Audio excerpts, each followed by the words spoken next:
I was always the invisible daughter, quiet, responsible, endlessly giving. My sister Lisa, known to everyone as Rain, took credit for everything I did, including the thousands of dollars I quietly sent home to support our parents. The moment I finally stood up for myself, I was labeled selfish, ungrateful. So I silently walked away and watched as their house of lies crumbled without me. My story explores toxic family dynamics, emotional manipulation, and the hard path toward reclaiming myself. Through heartbreak and betrayal, I discovered that true strength isn't loud or dramatic. It's in letting go, starting over from scratch, and choosing peace instead of trying to win validation. If you've ever felt overlooked, underestimated, or used by the people you love most, then my story is for you. Don't forget to like, comment, and subscribe for more powerful real-life stories that hit deep. And please share this video with someone who needs to hear this truth. You never have to prove your worth to anyone unwilling to see it. People say silence is peaceful, but mine was packed with accusations I never spoke and love I never received. It was a Tuesday, or maybe a Thursday. Truth is, all days had begun to feel the same. Me, my lab coat, and rows of processed food samples waiting for approval. I worked in quality control at a mid-sized food processing company, tucked into a quiet industrial park outside the city. My name is Jenny. I'm 28, and every month, without fail, I wired $4,000 to my parents. Not that they ever thanked me. That morning, while checking a shipment of vacuum-packed sausages for contamination, my phone buzzed with a message from my mother. Tell your boss to pay you more so you can at least contribute decently. Your sister sends so much every month. What's your excuse? I stared at the screen, the corners of my mouth tightening. It wasn't the first time she'd texted something like that, and I doubted it would be the last. I slid the phone back into my pocket without replying. I didn't have the energy to explain again that I was the one sending that money. Every cent. Not Lisa, not Rain, the glamorous name she used online. No one knew Rain was just Lisa with a fake Instagram life and a knack for deception. But I did. I'd known for a while now, and still, I'd kept sending the money, swallowing the bile each time my mother praised Lisa like she was the family's savior. Still, I kept answering their calls, transferring what I could, pretending I was okay. Why? Because that's what you do when you're the good daughter, the boring one, the reliable one, the invisible one. And maybe because a part of me was still waiting for someone to see me. Not as a shadow, not as a paycheck, but as a person. That evening, I walked back to my apartment, head down, shoulders hunched against the wind. The hallway smelled like stale curry and floor cleaner. My place was small, quiet, clean. One potted plant by the window, one teapot on the stove, one picture on the shelf. Me and my grandfather, both laughing, frozen in a time when I still believed I mattered to someone. I took off my coat, made a cup of chamomile tea, and sat on the floor. Not because I didn't have a couch, I just liked the silence of the ground. But that night, the silence was sharp, heavy. A silence that reminded you how loud things once were. Lisa's voice echoing through the house as she danced down the stairs in a new dress. Mom clapping, Dad smiling. And me, just Jenny standing in the corner with a science trophy, waiting for someone to notice. They never did. They never would. I took a sip of tea and whispered to no one. Rain, huh? Let's see how long the storm lasts. And with that, I opened my laptop, clicked into the bank records, and started searching. I wasn't born jealous. I know people love to say that about girls who grow up in the shadow of prettier sisters. But I swear, I wasn't. I remember the day Lisa was born. I was 2 years and 3 months old, clutching a worn-out teddy bear in the hospital hallway when my dad walked out, beaming. "You have a baby sister!" he announced, like I'd just won a prize I never entered to win. Everyone said she was an angel. Rosy cheeks, thick black hair, eyes like a doll's. When relatives visited, they brought toys and gifts for both of you. But somehow Lisa always unwrapped more boxes. As we got older, the gap widened, not just in age, but in presence. Lisa sparkled. She laughed loudly, danced during family dinners, wore princess dresses and plastic tiaras. I liked puzzles and books and sitting under the dining table with our cat, Muffin. She's shy, my mom would say whenever I didn't respond fast enough to relatives' questions. Lisa's the outgoing one. At first, I didn't mind. It was easier to stay unnoticed. Quiet was safe, but quiet also made you invisible. Invisible meant no one asked how your math test went. Invisible meant your homemade card got tossed in the junk drawer while Lisa's scribble got framed. Invisible meant when you got bullied at school, your parents asked, "Are you sure it wasn't something you did?" But there was one person who always saw me. My grandfather. He wasn't loud or showy.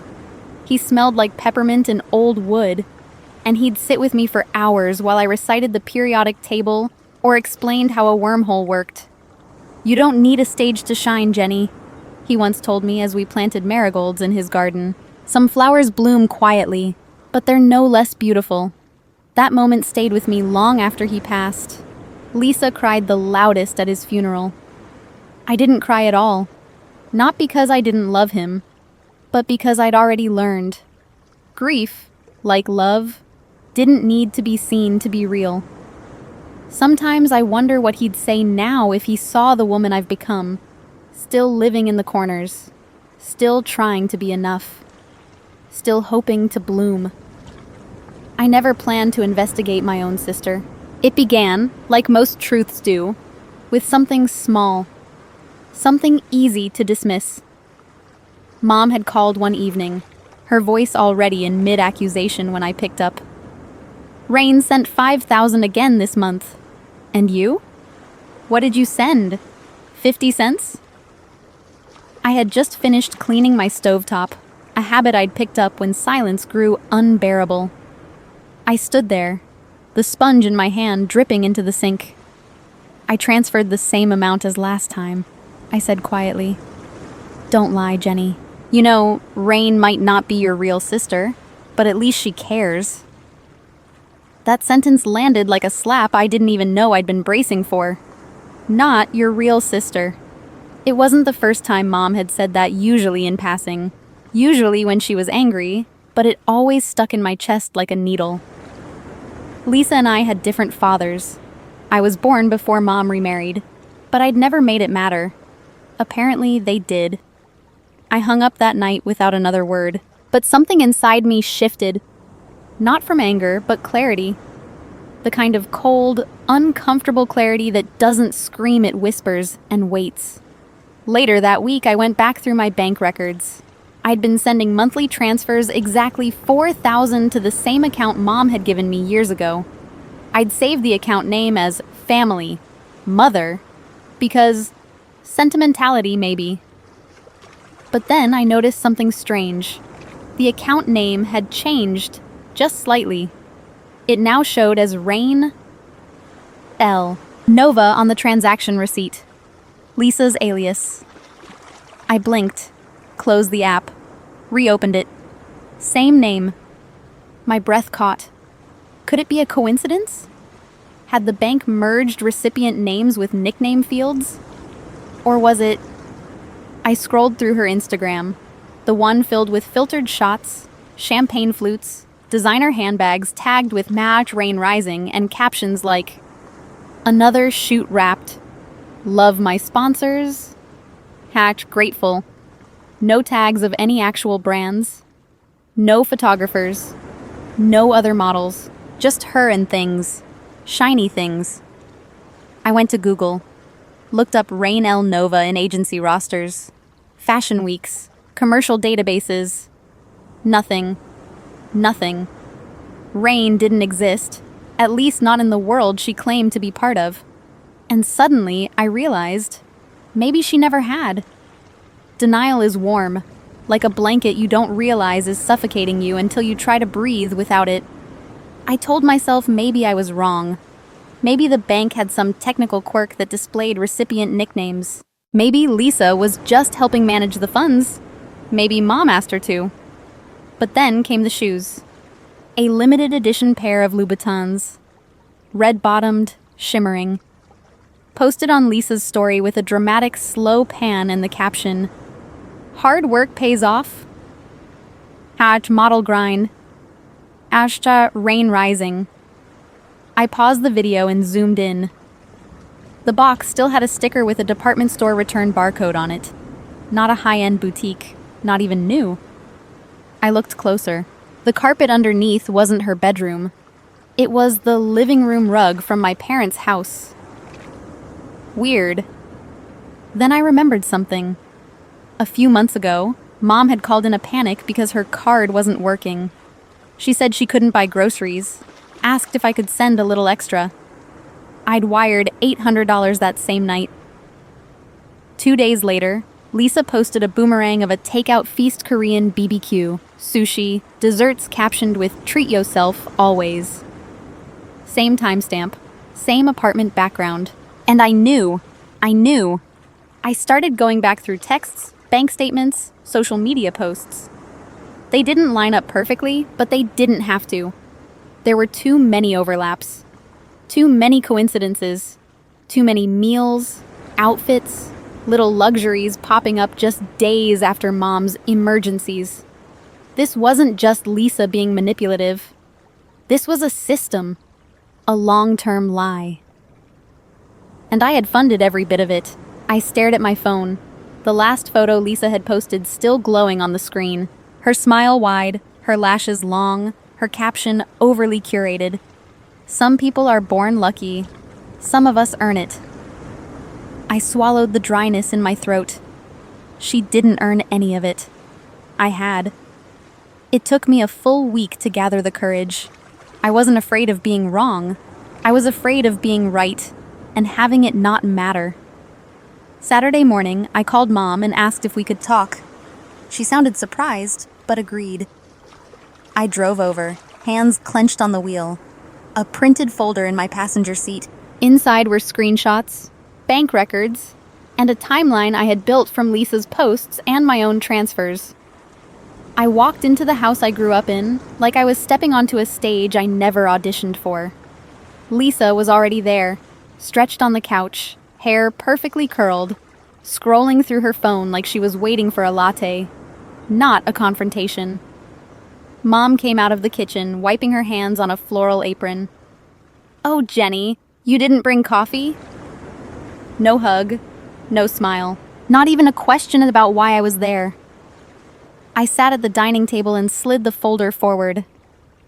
"I think you both should look at this." Mom glanced at it, then at me. Lisa didn't even reach for it. "What is this? Another budget?" Lisa yawned. "It's proof," I said, voice steady, "that I've been the one sending all the money. That you've been taking it using the name Rain. That your photos, your lifestyle, it's all been funded by me." Mom's face changed, confused first, then angry. "Jenny, what are you talking about?" "Look at the account name. Look at the transfer history. I've sent you thousands every month, and all I ever hear is that Rain is more generous." Lisa scoffed. "You're obsessed. You've always been jealous of me." It's sad, really.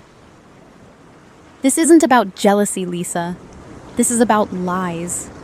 You stole from me, and you let Mom think I was worthless. I turned to Mom, desperate. "You said I sent 50 cents. I've been sending $4,000 every month. For years." Mom's lips trembled, but not from guilt. "Don't talk to me like that. Lisa is going through a lot. She's trying to make something of herself." "So am I snapped. "But no one ever cared about that, did they?" There was a long pause. Then Mom's voice dropped cold. "If you're just here to stir drama, you can go." I stared at her, at Lisa, and I realized They didn't want the truth. They wanted the version of me that stayed silent and paid up. I stood up slowly. I came here hoping it would matter. That I would matter. Lisa smirked. You've always been so dramatic. I looked at her one last time. And you've always been so afraid of being ordinary. Then I walked out. Without crying. Without yelling. Just done. 3 days passed. I didn't hear from them. No call, no text, no apology. Not that I expected one. But a part of me, maybe the smallest, most desperate part, had hoped. Then came the knock. It was around 8 p.m. I was curled on the couch, watching a documentary with half my dinner untouched. The knock wasn't hesitant, it was loud, demanding. I opened the door. It was Mom. Her lips were pressed tight, her eyes ringed with the kind of darkness you get from sleeplessness or spite. Maybe both. She stepped in without waiting to be invited, scanned the apartment like it was too clean to belong to someone she raised. I don't have much time, she began, digging into her purse. Lisa's in trouble. She co-signed on something she didn't understand. They're threatening to sue. I said nothing. I need you to transfer that inheritance, the one your grandfather left you. You know he wanted it to help this family. I flinched. That word, family. He left it to me, I said quietly, because he knew no one else ever saw me. Don't be selfish, Jenny. Your sister needs you. I stared at her, really looked, and for the first time in my life, I saw a woman, not my mother, standing in front of me. A woman who had always loved the daughter who performed louder, cried harder, needed more, and resented the one who endured. I've been sending you $4,000 a month, I said, for years, and you never once said thank you, not even once. Because you were doing your duty, she snapped. Don't expect a medal for doing what's right. I took a breath so sharp it stung. What's right is not letting people manipulate you just because they share your blood. She stepped closer, voice shaking now, not from guilt, but fury. Fine. Keep your precious money. But know this. If you turn your back on us now, you're no daughter of mine. There it was. The line I'd felt all my life, now spoken out loud. You're right, I whispered. I guess I never was. She didn't slam the door when she left. That would have meant she had something left to say. No. She just walked out, and for the first time, I didn't feel hollow. I felt clean, like a wound that finally stopped pretending it wasn't bleeding. I didn't pack much, just a duffel bag with my clothes, a folder with my work certificates, and a small ceramic box that used to sit on Grandpa's desk, the one he kept peppermint candies in. I left the apartment keys on the kitchen counter. The place had never felt like home anyway. It was just a layover between versions of myself. I moved into a tiny studio downtown. Nothing fancy, just a clean space with good light, a quiet hallway, and no family photos. The first night there, I slept on the floor. No mattress yet. No curtains either. Just me and the steady hum of freedom. No one called. No one asked where I was. And that, somehow, was the most freeing part. I blocked my mother's number. I unfollowed Lisa. I changed the account connected to my paycheck, and for the first time in years, the money I earned would stay with me. It wasn't an act of revenge. It was self-respect. At work, I kept to myself. I was still the same Jenny, efficient, quiet, overlooked. But inside, something was shifting. A low thrum of energy, like roots starting to stretch under new soil. Nina noticed. She brought over Thai food one evening and sat cross-legged on my new mattress. You look lighter, she said. I smiled without needing to fake it. Maybe because I finally stopped carrying people who never lifted me. We didn't toast with wine or make dramatic promises. We just ate, talked, laughed a little. And I realized healing wasn't loud. It was quiet. It was packing a bag without tears, blocking a number without guilt, sleeping alone and waking up not afraid. It was, quite simply, walking away. Healing wasn't a straight line. It came in messy, uneven layers like the dust that settles after a storm. You don't notice it all at once, but eventually, you wake up and realize you can breathe easier. I signed up for a certification program in international food safety standards. Online classes at night. Work during the day. Sleep in between. At first, the rhythm was brutal. I forgot to eat. My eyes burned from staring at slides. But there was something exhilarating about learning again, not to prove anything to anyone, but because I wanted to. Every quiz I passed felt like stitching a piece of myself back together. I didn't tell anyone at work, not even Nina. I wanted this to be mine. 3 months in, I passed the final exam with distinction. I printed the certificate, framed it myself, and hung it on my wall right above my tiny desk.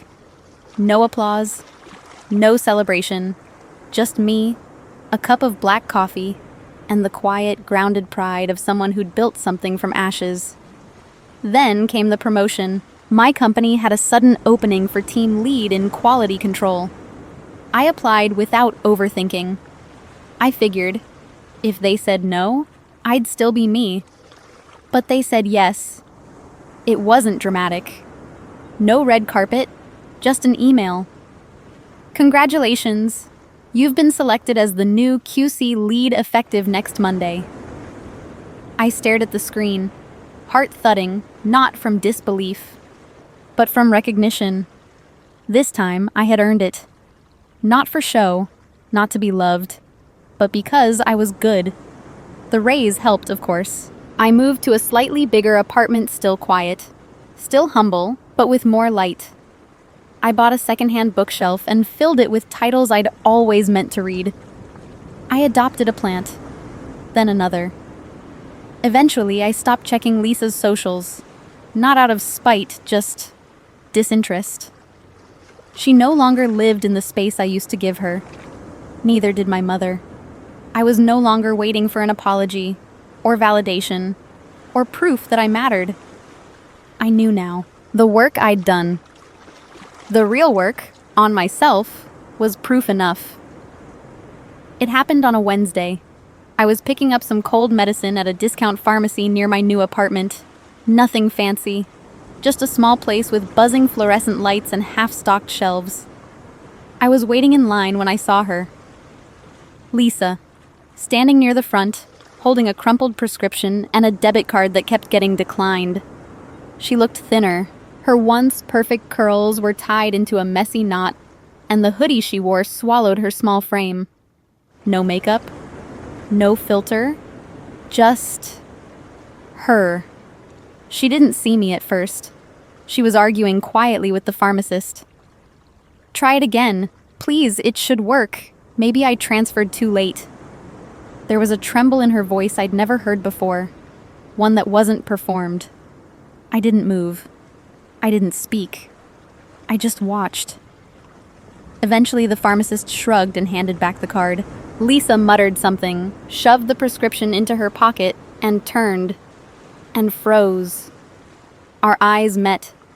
Her expression flickered surprise, then shame, then something I couldn't name. I gave a polite, neutral nod. She took a step closer, hesitated, then whispered, "Jenny, hey." Hey. There was a long pause. She looked down at the floor, then at the boxes of cough drops beside her, like hoping they'd offer her a script. "You look good," she said. "Like really good." I smiled, not out of smugness, just because it no longer hurt to hear her try. "You okay?" I asked. She let out a breath that sounded like it had been stuck for years. "I'm trying." "Good," I said. "That's a start." She looked at me then, not as someone she once manipulated, not as the girl in her shadow, but just me, real, whole. "You're not gonna yell at me?" she asked. No, I said gently. I'm not here to hurt you. I'm just not here to save you either. She nodded slowly, blinking back something wet. I deserved that. I didn't respond. I didn't need to. She walked past me, and for once, I didn't feel the weight of her behind me. No jealousy, no guilt, no ache, just air. I paid for my medicine and stepped outside. The sky was gray but open. I took a deep breath and kept walking, the pavement solid under my feet. And for the first time in a long, long time, I didn't feel like a shadow anymore. The music was soft, the air filled with the scent of peonies and eucalyptus, and Nina my Nina stood at the end of the aisle, radiant in a champagne satin gown that caught the sunlight just right. I was a bridesmaid, standing to the left, holding a bouquet I didn't choose, wearing a dress I didn't quite love, and still, I had never felt more present in my life. Nina's wedding was intimate, just 60 people, an outdoor garden ceremony, paper lanterns swaying above. I had helped her fold programs the night before, had watched her cry happy tears over the way her fiancé looked at her when she wasn't watching. Now I stood here, watching her say vows with a calm, steady voice. And for a second, I thought, this is what it looks like when someone's chosen for the right reasons. I wasn't bitter. Not anymore. I didn't envy Nina.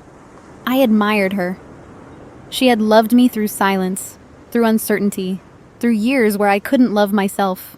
When I cut ties with my family, she didn't say, "Are you sure?" She said, "Finally."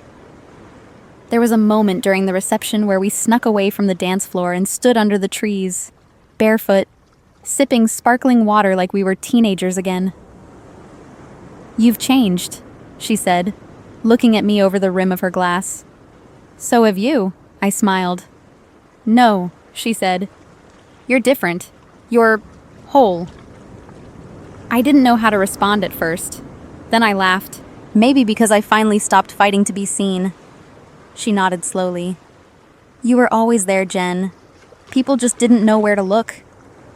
A breeze stirred her veil. The music shifted to something slow and full of piano.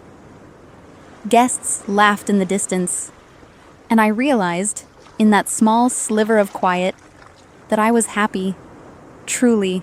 No proving, no pleasing, no pretending. Just me. In a dress that didn't fit perfectly, in a life that finally did. He found me near the dessert table, trying to decide between lemon tartlets and chocolate mousse. "Go with the lemon," a voice said beside me. "The mousse looks better than it tastes." I glanced over and saw him navy suit, no tie, shirt slightly wrinkled like he'd been dancing or laughing or maybe both. He had warm eyes, the kind that made you feel like you were already mid-conversation.